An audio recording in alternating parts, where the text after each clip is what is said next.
Assalomu alaykum aziz o'quvchilar.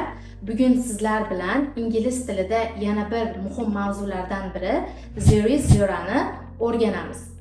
Agar siz bu mavzuni o'zlashtirib olsangiz, ingliz tilida bemalol muloqot qila olasiz. Qani boshladik.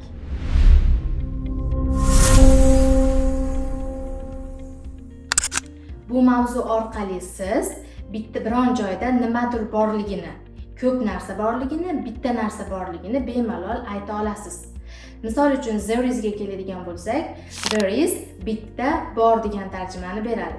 Formulasi there is plus singular noun. Misollarda ko'ramiz. There is a cat in the room. Xonada bitta mushuk bor.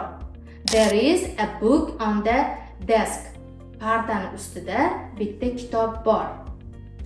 Endi there ga keladigan bo'lsak, there bu ko'pgina narsaga bor degan formulasi there plus plural noun. Misollarda ko'ramiz. There are many cats in the room. Xonada ko'pgina mushuklar bor. There are many books on the desk. Demak, partada ko'pgina kitoblar bor. Muhim qoida: agar narsa bitta bo'lsa, there is, agar narsa ko'p bo'lsa, there dan foydalanamiz. Question formiga keladigan bo'lsak, there is da is oldinga o'tib qoladi. Misol uchun, is there a book on the desk? Stolning ustida bitta kitob bormi? Is there a cat in the room? Xonada bitta mushuk bormi? Endi zerani savol shakli. Are there bo'ladi. Misol uchun, are there any books in the bag? Ya'ni sumkada bironta kitoblar bormi?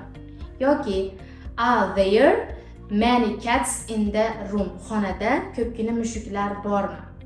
Inkor shakliga keladigan bo'lsak, ya'ni negative formida there is not qisqartmasi esa there isn't bo'ladi.